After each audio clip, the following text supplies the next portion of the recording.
See, here's the thing. I like Chuks Okorafor a lot, and I have since he's been in Pittsburgh. Good guy, good teammate, good player. So when this flap happened with Mike Tomlin, I couldn't help but wonder, like, really, what could he have said that would get him benched? Good morning to you. Good Friday morning. I'm Dejan Kovacevic of DK Pittsburgh Sports. This is Daily Shot of Steelers. It comes your way bright and early every weekday. If you're into hockey and or baseball, I also offer daily shots of Penguins and Pirates in the same place that you found this. I reported today in my weekly Friday Insider feature on DK Pittsburgh Sports that what Chuks actually said to Tomlin, what ticked off the head coach to the extreme, and I do mean extreme because it takes a lot for words to get somebody benched, came within the final couple of minutes of that 20-10 loss to the Jaguars when Chuks made clear out loud that he would rather see the team kneel off the rest of the time as opposed to continuing to try to drive down the field and score. Yeah, I know. The Steelers were at their 2. The clock showed 1:52 remaining, and it's 10 points, but you gotta keep playing, you know? It's not an option to just say, yeah, we're done. So whatever he was thinking in the moment, presuming he was thinking anything, presuming there was any brain activity going on whatsoever aside from the obvious and real frustration of a very difficult day for the home team at Acrisure Stadium, he blew it. Okay? He just totally 1,076% blew it. And Tomlin had no use for it. Obviously, Tomlin sees it as, wanting to fold the tents or prioritizing yourself over the team and all kinds of other things that really is not something that's ever been known about Chuks through his 5+ seasons in the NFL. But it happened, and I don't blame the coach for reacting the way he did. And honestly, between us, I don't even care if the head coach just used it as a vehicle to get Broderick Jones onto the starting offensive line, even if it was just partially motivated by that. I'll share with you a couple of things. I was glad to have found this out from locker room sources and had it confirmed, principally because I didn't want anybody thinking something that I didn't believe would have been the case, which is that Chuks would have said something, truly awful. And you don't know. I mean, it's just wide open. You literally can't even put a frame around all the possibilities for what he could have said that could have resulted in that action. This, actually, to be honest with you, kind of makes sense. Chuks is known to speak his mind. So at least this gets that out of the way. Okay, nobody has to wonder if Chuks is some, evil dude all of a sudden. But I'll tell you, I've seen, heard, and read a lot of stuff about him over the past few days that really didn't reflect who he is at all. And that bugged me. So I'm going to share with you a couple other things about him. And I'm going to repeat that he's all right. You'd really, really, really like Chuks if you had the chance to meet him. And you'd like him within about, 15 seconds. Okay? Not super easy to smile, but has a friendly demeanor about him regardless. You probably know people like that. Big, wonderful laugh, bear-hugging type. And he'll stand by his teammates. Don't have to take my word on this one. Jones, who's just now taken Chuks' long-standing starting job, talked about this with us yesterday after practice. And he was asked, was there anything awkward about the situation right now between him and Chuks?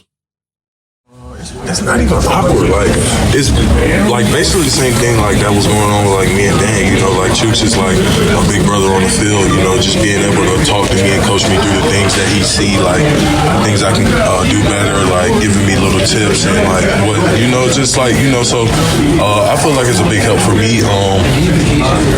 Just being able to like have him like behind watching and being able to just like have it's basically like having an extra coach. Yeah, that's the truth.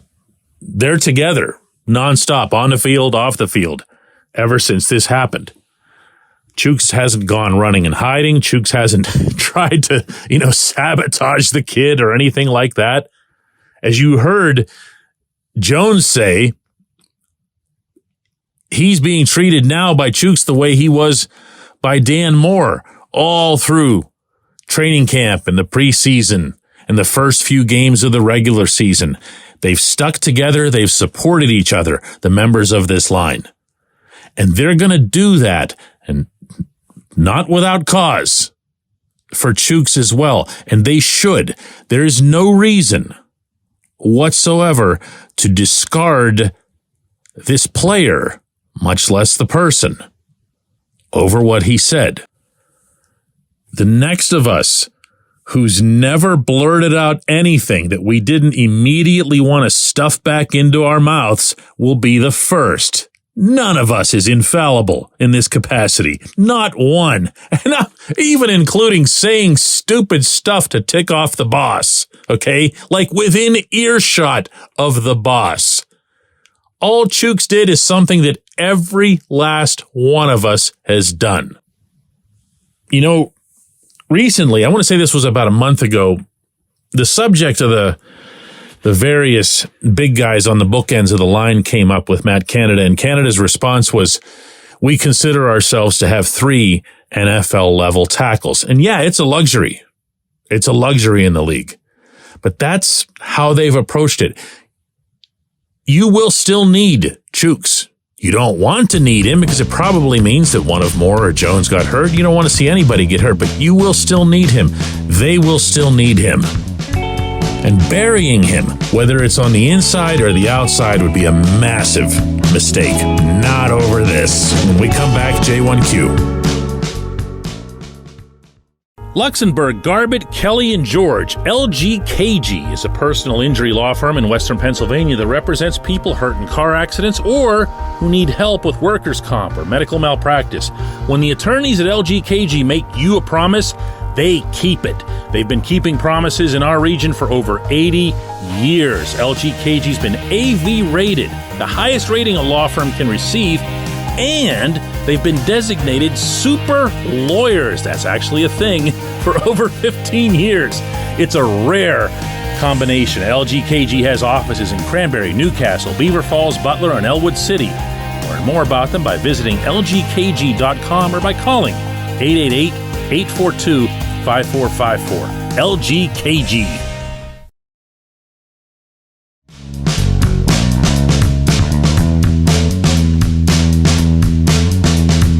Today's J1Q comes from Ben, who says, hey, DK, Pat Peterson has been a bit of a letdown this season, and I can swallow that, but could moving him around the secondary allow him to be a little bit more of a playmaker? Ben, I kind of feel the way you asked that, meaning the first part of that, you say where he's been a bit of a letdown, and I can swallow that. He's 33 years old. He's achieved so much in the NFL already, and yet he's 33 years old.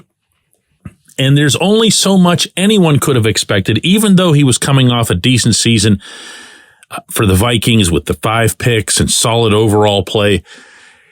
Once you cross a certain line, and it's different for everybody, but it's obviously later for the greats, and Peterson absolutely was a great in his time in Minneapolis.